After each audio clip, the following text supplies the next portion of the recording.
Salut les devins, c'est Saikyo. Lato Animation vient tout juste de révéler le trailer, enfin plutôt le teaser en vidéo du nouveau film Dragon Ball Super qui sortira en décembre 2018. Et déjà, première annonce que je dois vous donner, ce film ne sortira pas qu'au Japon, mais il sortira aussi aux États-Unis, il sortira en Europe. Et ce, à peu près à la même date qu'au Japon. C'est-à-dire que sur le mois de décembre, il sortira au Japon, mais aussi en France, ailleurs, enfin en Europe en tout cas, parce qu'il n'y a pas la précision vraiment des pays en Europe qui seront ciblés, qui auront droit au film en fait. Mais normalement, on peut penser sans risque en fait que la France y aura droit aussi dans ces mêmes eaux, étant donné que la France, relativement à sa population, est le pays qui consomme le plus de mangas et d'animés.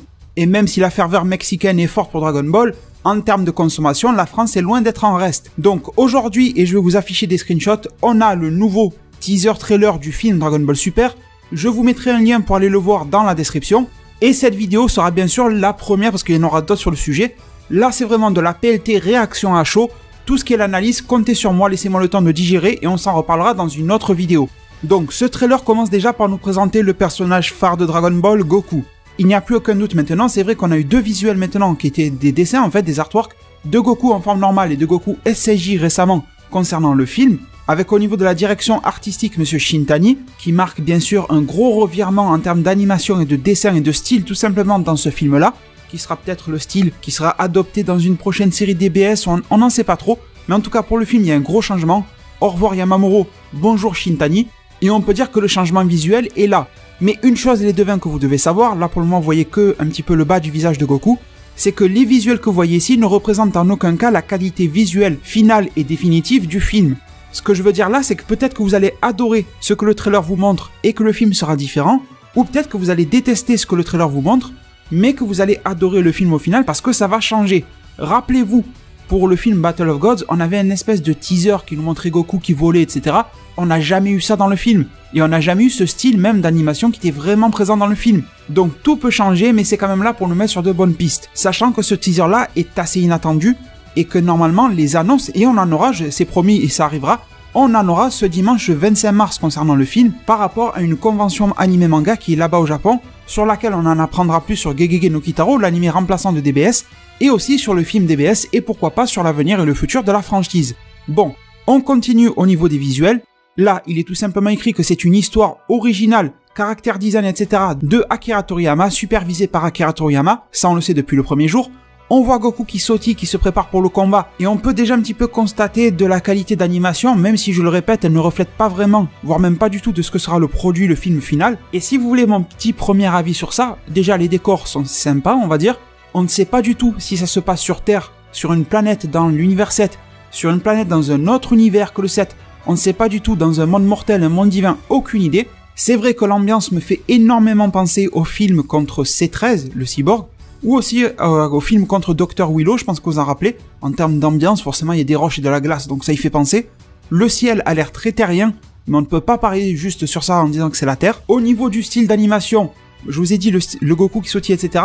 On voit que ça change énormément de l'animation que l'on a dans le dessin animé Dragon Ball Super. C'est beaucoup plus précis, c'est beaucoup plus dynamique, mais, il y a un mais oui, sur la qualité des dessins, ça m'a l'air un petit peu plus grossier au niveau des corps, etc. Mais je le redis encore une fois, je ne peux pas juger parce que ce n'est même pas un reflet de la qualité visuelle finale, donc attendons avant de juger, mais ça donne quand même un petit avant-goût. Et là où je suis très content, c'est que quand on a des gros plans sur les visages, etc., on est sur un style très très proche de ce que pouvait être Dragon Ball à l'époque, mais surtout du manga Dragon Ball Super actuellement, et ça me fait plaisir. Ensuite, ce texte-là, je pense que vous avez tous compris, une nouvelle aventure. Là, on commence à rentrer un petit peu dans le vif du sujet. On voit Goku, il est de dos, vous voyez toujours ce même décor, le ciel, enfin le soleil en tout cas, qui est au-dessus, on voit les espèces de rayons, et on voit en haut qu'il y a un mec qui est en train de déchaîner un petit peu son aura. Donc oui, Goku dans ce trailer, dans ce teaser, a un adversaire, et cet adversaire le voici. Et là, les devins, on en arrive sur un plan très intéressant. Alors déjà, si vous êtes familier avec le style de dessin de Toriyama, vous reconnaissez que ce gars-là est un Saiyan, dans le style pur des Saiyans de l'univers 7, même si ça n'est pas confirmé qu'il provient du 7 ou du 6, mais c'est dans le style vraiment classique de ce qu'on connaît de l'univers 7. On voit qu'il est toujours en train de charger son ki, et on voit deux lumières, deux types de lueurs, jaune et vert. Le vert, bon, je pense que tout le monde a compris, ça fait énormément penser à Broly. Mais je suis sûr et certain que ça n'est pas Broly, pour des raisons de continuité et de chronologie. Autre chose ensuite, c'est qu'après avoir vu ces lueurs-là, on voit sa musculature et son corps qui se transforment et prend énormément en masse musculaire. Vraiment plus que du SSJ1 normal, ça ressemble plus à du façon Trunks Dai Sandankai Et ça ressemble encore une fois à l'explosion musculaire de Broly, on va dire ça comme ça. Ou alors, récemment, et c'est ça qui est plus intéressant, de Kale. Je pense que j'ai pas besoin de vous faire un dessin, vous vous rappelez de Kale, en tout cas en forme normale, et de Kale qui se transforme. Donc maintenant se pose la question de l'identité de cet ennemi-là, ou de cet antagoniste, ou cet adversaire, on ne sait pas trop. Goku n'a pas l'air de vraiment faire face à un ennemi, vous voyez sa réaction à Goku ? Ce mec-là sera probablement un méchant, mais c'est quand même bizarre parce que le texte nous dit « Bienvenue dans une nouvelle aventure pour déterminer qui sera le plus fort ». L'aventure démarre, un truc comme ça. Donc on a plus l'impression que c'est encore un challenge, un jeu. On voit Goku qui a l'air pas de le prendre à la légère, mais de le prendre plus sur le côté du challenge que sur le côté de la menace. Là, je vois vraiment le Goku qui vient de trouver un gars fort, il a un petit peu sympathisé avec lui, et il veut se taper contre lui pour tester un petit peu comme la première rencontre Beerus face à Goku. Beerus n'était pas un ennemi en soi, mais il est devenu un adversaire de fait. Et Goku s'était un petit peu échauffé machin, il était parti au combat. J'ai l'impression qu'on repart sur quelque chose de similaire, sachant que les précédents teasings récemment nous avaient dit qu'une nouvelle légende Saiyan allait démarrer. Donc sûrement que la mythologie Saiyan va s'élargir grâce à ce film-là. Donc il est fort possible que le gars que vous voyez en face de Goku ne soit pas vraiment un ennemi qui vienne et qui dit je veux péter le monde, l'univers ou je sais pas quoi, mais que les chemins se croisent, peut-être suite au vœu qui sera fait à la fin de Dragon Ball Super. Autant on a une situation toute conne, Goku gagne, il souhaite avoir l'adversaire le plus fort qui se présente à lui. Bon, là c'est vraiment du délire, mais c'est pour faire comprendre un petit peu l'idée. Peut-être que le vœu, même s'il est de Freezer ou de n'importe qui, aura des conséquences sur le film Dragon Ball 2018, c'est même sûr et certain. D'ailleurs, on nous avait même confirmé que le film reprendrait un petit peu tout ce qui est le relationnel entre Freezer et les Saiyans. Freezer aura aussi une part à jouer dans ce film. Que ça soit par le biais de flashbacks ou de son activité dans le monde présent, on ne sait pas, mais il y aura un rôle. Donc pourquoi est-ce que je vous raconte tout ça ? Tout ça pour vous mener vers la piste de l'identité de ce gars-là. Non, ce n'est pas Broly. Pour moi, à l'heure actuelle, et ce n'est qu'un teaser, il y a deux solutions qui m'apparaissent aux yeux, et dites-moi les vôtres en zone commentaire. La première, c'est Yamoshi. Akira Toriyama en a parlé plus tôt récemment dans son interview, et a donné quand même plutôt pas mal de détails sur ce gars-là. Le fameux premier Super Saiyan de la légende, dont l'âme a continué de errer après sa mort pour devenir Super Saiyan God. Donc ça peut être très intéressant de l'intégrer dans ce film-là sur l'origine du pouvoir des Saiyans, étant donné qu'il en est entre gros guillemets à l'origine. Yamoshi n'est pas le premier des Saiyans, mais il est un petit peu celui qui a érigé l'aspect légendaire de leur transformation, vous voyez ce que je veux dire ? Et pourquoi est-ce que je vous ai dit, j'ai l'impression que Goku n'a pas l'air de se taper contre un ennemi, mais plus contre un adversaire ? Parce que rappelez-vous encore une fois de la même interview de Toriyama, Toriyama disait que Yamoshi est un Saiyan au cœur pur. Et ma question alors, c'est que foutrait un Saiyan au cœur pur en tant que grand méchant d'un film qui vient attaquer tout le monde ? Bien sûr, et c'est très Naruto-esque de se dire le gentil qui devient méchant. Un petit peu comme un Madara dans Naruto qui avait de grands espoirs et tout ça, qui s'est senti trahi ou je ne sais pas quoi et qui devient méchant par la force des choses. Ce genre de scénario assez classique pourrait se faire sur Yamoshi. Mais on nous dit qu'il a le cœur pur. Vous imaginez Goku devenir méchant un jour ? Gohan devenir méchant ? Même dans les plus tristes des cas, Goku et Gohan, ils ont le cœur pur et ne changeraient jamais de situation. C'est le genre vraiment de cœur pur qui sont capables de monter sur le nuage magique, là vous savez, le Kintoon. Je pense pas que ça puisse revirer comme ça. Je trouverais que ça serait un petit peu bas, justement, de faire de Yamoshi un méchant de bas étage. Je préférerais qu'il arrive ici en tant qu'adversaire à battre d'une manière ou d'une autre, et ça justifierait justement la posture et l'attitude de Goku dans le trailer. Il a plus l'air de relever un défi que de se taper contre le grand méchant qui va tout péter. Et ça ne serait que plus cool, étant donné qu'en plus, ça laisserait de la place pour un vrai ennemi pour le film qui ne nous serait pas présenté dans ce trailer-là. Rappelez-vous, pour Battle of God, on nous avait présenté Beerus, et on ne savait pas s'il était gentil, méchant, etc. Et maintenant, Beerus fait partie de la Team Z. Donc ce cas de figure peut encore se reproduire.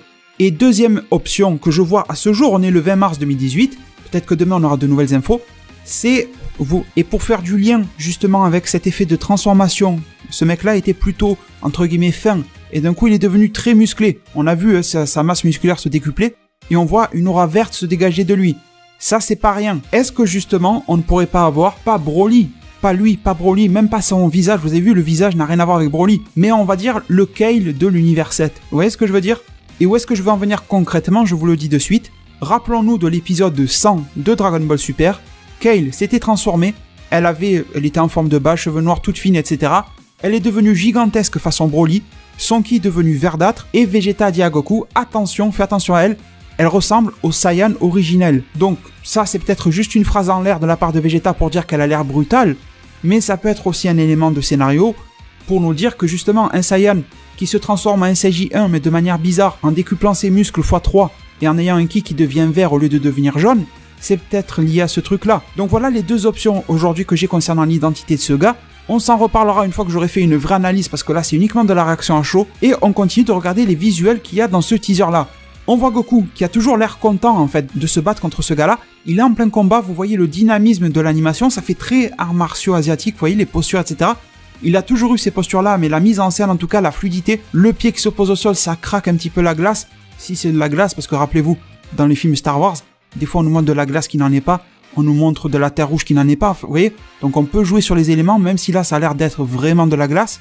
En plus, une chose, c'est que c'est très très rare que l'on ait un trailer de manière mondiale. Le trailer là, il parle en japonais, mais il est sous-titré en anglais. Ça veut dire que la cible de ce trailer là est le monde entier. Rappelez-vous, en début de vidéo, je vous ai dit que ce film là sortira en décembre pour quasi le monde entier. Bon, malheureusement, je pense qu'en Afrique, ils vont pas le sortir et c'est bien dommageable. Mais pour les grandes puissances économiques actuelles, je pense que tout le monde y aura droit. On verra bien le moment venu s'il y aura des exceptions, des pays où ça ne sortira pas pour censure, je sais pas quoi. Mais visiblement, ça va être quand même très majoritaire dans le monde entier. On a encore du texte. On nous dit un Saiyan, et là d'un coup on voit Goku qui fonce, qui est sérieux, mais toujours avec cette position du genre je relève un défi. Le mec en haut, peu importe qui il soit, Yamoshi ou un inconnu, je sais pas quoi, qui tend sa main vers le bas et qui a l'air de charger du ki ou de bloquer son attaque, on ne sait pas trop bien. Et on nous dit ensuite qu'un Saiyan n'a pas de limite. Ensuite, les devins, c'est très intéressant parce qu'on a un plan sur une petite partie du visage de ce Saiyan-là, parce que oui, c'est sûr et certain que c'est un Saiyan. On voit encore ces espèces d'aura verte. Il n'y a pas l'air d'avoir de délire d'ultra instinct ou quoi que ce soit, mais on verra bien le moment venu. Même Goku ne se transforme pas là, alors que son adversaire a l'air d'y aller à fond au final. C'est pour ça que je m'imaginais bien une situation où ce gars-là, qu'il soit Yamoshi, l'originel ou ce que vous voulez, il a des pouvoirs spéciaux de Saiyan que les Saiyans ne connaissaient pas jusqu'à présent, des pouvoirs qui vont lancer justement une nouvelle légende Saiyan. Rappelez-vous du précédent teaser écrit dans le magazine V-Jump. Goku va le rencontrer et va lui dire « Fais-moi voir tes nouveaux pouvoirs de Saiyan, enfin ou tes pouvoirs inconnus de Saiyan ». Le mec en face va se mettre à fond, entre guillemets full power, et Goku, qui veut relever le défi, ne va pas se transformer et l'attaquer avec sa forme de base. À partir de là, il va se prendre une rouste tout simplement, et se transformer petit à petit pour tester des capacités. Un petit peu le même schéma que contre Beerus la toute première fois. Et j'espère sincèrement les devins qu'ils ne vont pas faire de Yamoshi un ennemi. Et je préférerais grandement, je sais que j'insiste, mais j'espère grandement qu'il reste un adversaire. Et même qu'il aide Goku à battre un ennemi commun, vous voyez. Si Yamoshi, qui est un gars du passé, réapparaît d'une manière ou d'une autre, d'ailleurs ça faudra l'expliquer aussi. Parce qu'on sait que l'âme de Yamoshi erre, mais là, son âme elle est bien dans un corps. Est-ce que ce corps est le corps de Yamoshi? Est-ce que nous avons droit à une réincarnation, une possession de corps? Enfin, on ne sait pas. Mais c'est fort possible que ça ne soit pas vraiment le corps qu'il avait à la base ou qu'il a été ramené à la vie par je ne sais qui. Donc quand même là on nous ramène un mec du passé à la réalité si c'est Yamoshi. Chose qui n'est pas confirmée dans le trailer, peu importe ce qu'on vous racontera à ce jour-ci du 20 mars 2018. Mais en tout cas je pense que vous voyez ce gros contraste entre Goku qui a l'air d'y aller simplement, l'ennemi ou l'adversaire plutôt qui se met à fond bizarrement, alors que normalement l'adversaire n'a aucune raison de se mettre à fond face à Goku tant qu'il n'en a pas vu les pouvoirs. Donc ça me fait penser que Goku lui a dit « Fais-moi une démonstration de ta force et je vais te tester ». Et que le gars en face, ce Saiyan, joue le jeu. L'animation est hyper dynamique, et encore moi je l'ai vu en version ralentie pour y voir un petit peu plus clair. On voit Goku qui tente un coup de poing, il y a nul doute que Goku ne va pas forcément gagner. Ça sera drôle de voir de l'ultra instinct ou un truc comme ça, animé de cette manière-là, mais on ne peut pas vraiment se prononcer sur l'apparition ou non des pouvoirs divins et d'ultra instinct justement de Goku, parce que le vœu qui sera formulé à la fin du tournoi du pouvoir risque de créer une forme d'annulation des pouvoirs de Goku. On ne sait pas encore. Est-ce que Goku bénéficiera toujours de ses formes, de ses capacités dans le film qu'il a en épisode 130 de DBS? C'est pas encore gagné, vous voyez ce que je veux dire, même si c'est la suite. Bon, en parlant de suite, on voit le logo Dragon Ball Super, on voit que 2 kanji en bas à gauche ont été rajoutés. Je ne saurais pas du tout vous dire ce que ça veut dire. Peut-être ça veut dire Dragon Ball Super, le film. J'imagine bien ça, il n'y a que 2 kanji, donc ça ne doit pas dire un poème non plus, vous voyez ce que je veux dire? On a un clash entre les 2 coups de poing qui a l'air plutôt équilibré, mais ça c'est bien sûr pour faire joli. Et rappelez-vous que, bon, il y a écrit aussi ça arrive bientôt, mais rappelez-vous que ce n'est qu'un teaser promotionnel, rien ne confirme que ce passage-là sera dans le film, c'est possible comme non, rien ne confirme que l'animation sera la même, rien ne confirme que le combat sera à égalité, enfin voilà, rien n'est confirmé, c'est juste pour nous donner un avant-goût de tout ce qui va se passer, je préfère le répéter. Et la dernière phrase est « La Terre possède Goku ».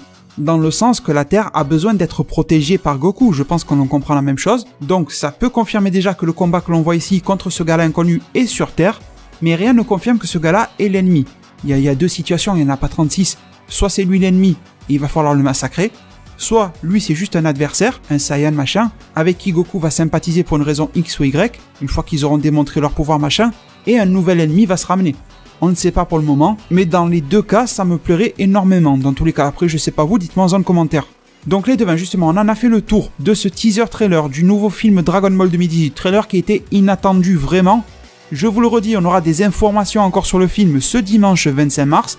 Ça peut fuiter avant, mais bon, le 25 mars on en aura, comme par hasard en même temps que la fin de DBS, donc je suis sûr et certain que la fin de DBS aura un lien de transition avec le film, ça me paraît clair et évident. On se retrouve très bientôt avec d'autres vidéos pour analyser ce que j'aurais pu manquer, ce que j'aurais pu rater, ce qui va me venir en tête par la suite après analyse.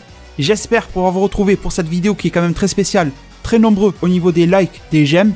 C'est super rapide pour vous de mettre un pouce bleu à cette vidéo là et c'est super vital pour moi et je vous en remercie vraiment d'avance.